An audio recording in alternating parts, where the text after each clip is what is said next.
Okay, so once again, good day everyone. So for today, we're going to have a discussions of the need, no, or demand for information assurance and security, no. So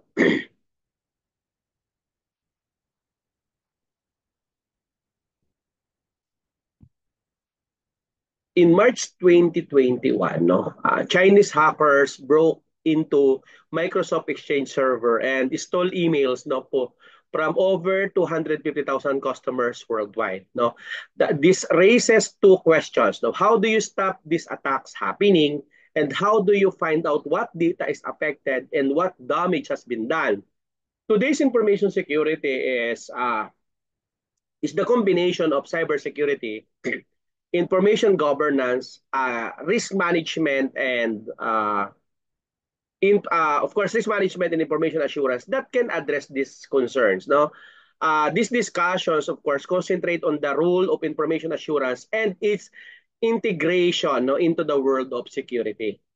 So, the increase of criminal activity during the COVID-19 pandemic has shown the imperative for cyber resilience within every businesses. No, working from the point of view that a data breach is inevitable, at some point the question becomes how you respond, no, remediate and recover your business. No, this means moving beyond the technical aspect to consider the things that most important in the course that will be your data. No, so how do we protect, no, and defend information inside our company and increasingly in external data sources that you may have some responsibility for? Of course, ang sagot lang natin dyan, information assurance. No? A technology that began life within legal firms and legal departments of companies is now broadening out as all organizations are dealing an ever-increasing volume and variety of data with greater controls and regulations on what they are permitted to do with that data. No? So handling regulatory inquiries, no, and enhancing data protection and data management have become key focus areas for information assurance solution and enterprise worldwide. Now, as during our introduction, no, we define what is information assurance. Again, the information assurance definition from National Institute of Science and Technology, or NIST, is measures that protect and defend information and information systems by ensuring their availability, integrity, authentication, confidentiality, and non-repudiation, as what we discussed last meeting. No? And these measures, no, include providing for restoration of information system by incorporating protection, detection, and reaction capabilities. You can think of information assurance as the practice of protecting against and managing risks related to the use, storage, and transmission of data and information system. According to Tech Target, no, information assurance is based on three core principles. No, uh,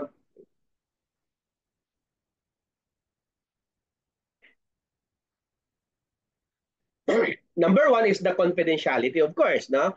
Confidentiality prevent unauthorized disclosure of sensitive information that you're responsible for, regardless of where it resides. Number two is the integrity. No? It prevent unauthorized modification or replacement, corruption, or destruction of data or information. That is integrity. Another is the availability. So it prevent disruption of service, productivity, no, addressing threats that could render system inaccessible. So information assurance is often seen as a subset of information security that covers information governance, cybersecurity, and information assurance. Although IT and cybersecurity and information assurance are complementary disciplines that virtually every organization needs, their different natures means that they can be managed by different business areas. No? So, as cybersecurity protects against the act of hacking physical computer systems, networks, and infrastructures, no, it usually resides within the IT or information security teams. Now, information assurance, on the other hand, is often viewed as the facet of risk management and can be handled by governance, risk, and compliance teams. So in addition, uh, information assurance can be functions of human resource where defensible data collection forms part of internal investigation. So maybe if you are not totally aware with regards to cybersecurity or information assurance, pwedeng tanong mo, no, why we need information assurance? No? We live in the world of big data and it's getting bigger every day. So every day, 2 exabytes or 2 million terabytes of new data is created by industries worldwide. It's not just the volume of data, but the variety as well. No?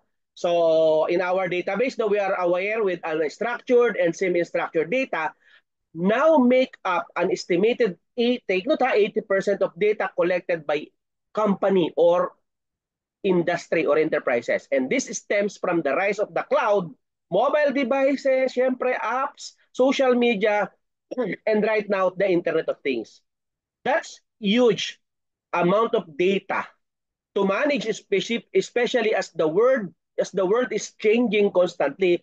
Organizations want to tap into the huge potential of this data to improve business performance and customer experience. At the same time, people are becoming more digital savvy and governments more protective of the individual's privacy and personal information. No? Sabi ko nga last meeting, no, yung Data Privacy Act of 2012, no, yun po yung batas na inimplement ng Pilipinas para sa ating data privacy. No? At the same time, some things haven't changed. No? They have just accelerated. No? Whether accidental or malicious, employees misuse data and cyber criminals are definitely malicious when they target your business with more sophisticated hacks and attacks. So, information assurance has become vital to protect the information within your organizations to ensure its integrity and quality in a way that builds trust and reduce risk. No? Today, information assurance solutions have moved beyond the ability to protect information systems. No? Information assurance professionals are now equally concerned with data privacy, regulatory inquiries, and standard compliance. No? Any information assurance risk management and assessment will seek a balance between protecting information and providing an effective access to information. Let's say, for example, no, during a merger or acquisition, there will be a period of due diligence where each party gathers data to identify potential risks. No? So, vast amounts of information have to be analyzed in a timely manner when sensitive data such as intellectual property still has to be protected. So, without modern information assurance solutions that can automate much of the data discovery process, this simply would not be possible. Now, the need, no, or demand for information assurance and security. No, the importance of effective information assurance and security management is possible to overstate. So, the digital environment where everyone operates is fraught with danger, and even those you'd expected to be best prepared have shown themselves to be vulnerable.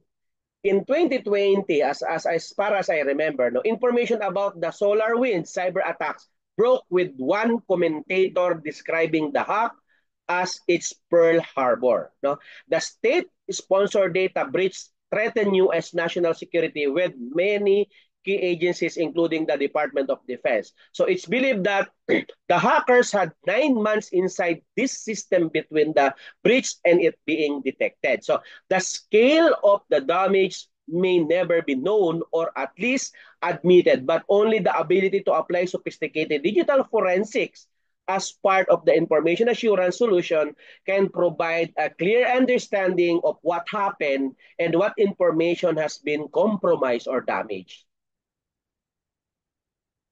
So from e-discovery to information assurance. Now, although the discipline of information assurance has been around for decades, no? Many of the modern information assurance solutions have evolved from digital data discovery or yung e-discovery systems. No?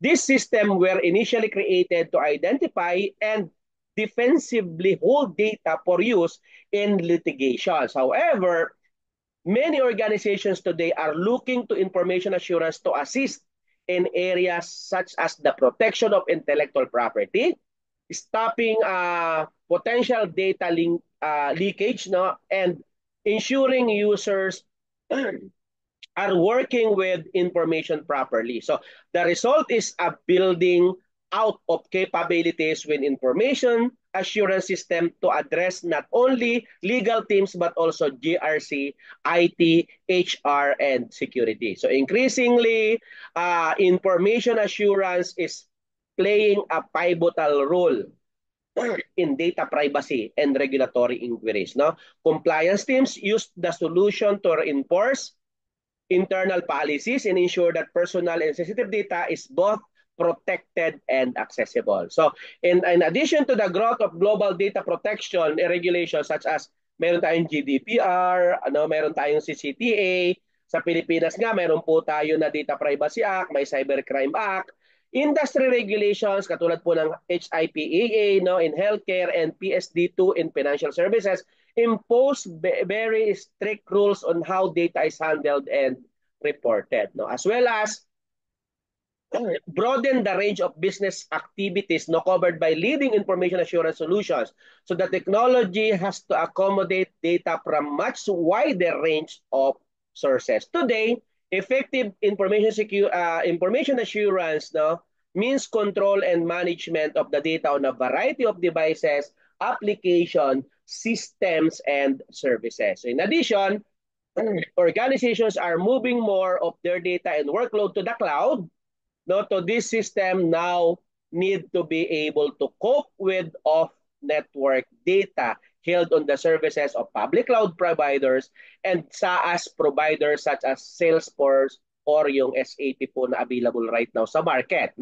So a key point is that regulations such as GDPR can extend the definition of data owner beyond the content of your own network. That is But in addition to the data process, by trading partner, companies can be paced with accounting for information within emails, employees' emails, both work and syempre yung personal and your social media post, regulatory inquiries such as Freedom of Information Act, meron tayo sa Pilipinas, request means the timely capture and presentation of this data or an acceptable explanation of why the request can't be fulfilled. Now,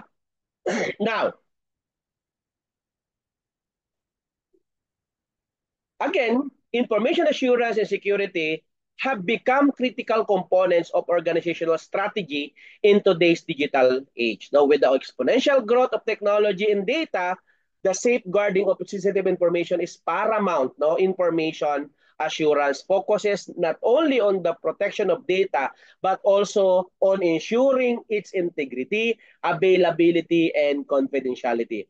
This multifaceted approach is essential for building trust with stakeholders and maintaining a competitive edge in the marketplace. Alam naman natin that there are increasing cyber threats. The rise in cyber threats is a primary driver of the need for robust information assurance practices. Cyber attacks are becoming more sophisticated, targeting both large corporations and small businesses. So breaches can lead to significant financial losses, legal repercussions, and reputational damage. So organizations must adopt proactive security measures to defend against these evolving threats, highlighting the necessity for a comprehensive security strategy. So regulatory requirements also underscore the importance of information assurance and security Because again, as I mentioned earlier, many industries are subject to strict regulations such as general data protection regulations and the health insurance portability and accountability and the Data Privacy Act of 2012, no, and cybercrime of 2012. Compliance with these regulations not only protects organizations from hefty fines, but also foster a culture of accountability and transparency. Transparency. So failure to comply can result in a severe penalties and loss of customer trust. Alam naman natin yan, lalo sa Pilipinas. Ano pa? Data breaches and their impact, no? Marami pong mga universities and colleges, maging private or state universities, na-hack po ano, yung kanilang mga informations. No? Publish naman po yan sa Manila Bulletin and some other newspaper. No? Because data breaches have become increasingly common, no? Affecting millions of individuals and organizations globally. These incidents can lead to identify theft, no? Financial fraud, and loss of sensitive information. So the aftermath of a breach open involves extensive recovery efforts, including public relations campaigns and legal consultation. So the potential fallout emphasizes the need for effective information assurance strategies to mitigate risk before they escalate. No? So, so now, what will be the role of technology? Advancement in technology have transformed the landscape of information security. So emerging technologies such as artificial intelligence po, nandiyan yung machine learning are being leveraged to enhance security measures and detect anomalies in a real time. However, the integration of new technologies also bring challenges such as ensuring that they do not introduce new vulnerabilities. No? As organizations adapt these tools, a robust framework for organization assurance, information assurance becomes essential to protect against potential risk. No? Right now, ano ba yung anong technology pagdating sa cybersecurity? Siyempre, blockchain technology. Ano po? Yun ngayon yung parang uh, advanced no, na technology pagdating sa security, no? Blockchain technology. Organizational trust and reputation, no? Trust is a cornerstone of any successful business relationship, no?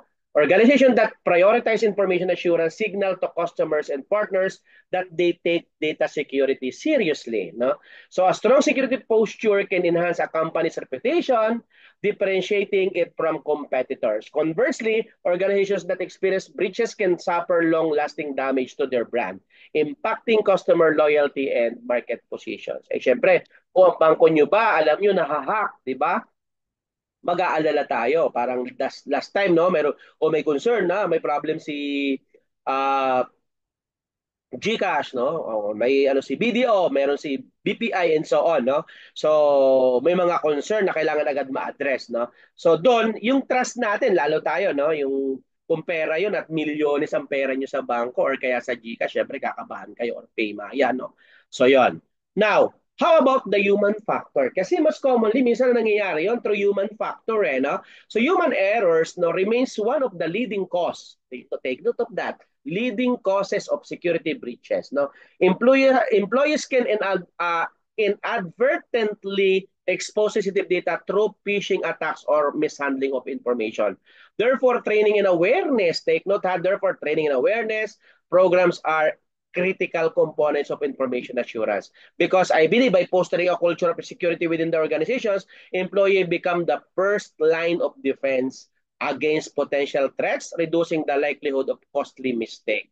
Minsan kasi, no, unintentional, no, nag-message ka, yung pala nakasisi ang iba or naka BCC, no? So kailangan maingat po tayo doon. So again, the need for information assurance security is more pressing than ever, no? As cyber threats escalate, regulatory pressure increase, and the cost of data breaches rise. Organization must prioritize robust security measures and comprehensive approach, not only protect sensitive information but also build trust with stakeholders and foster a resilient organizational culture.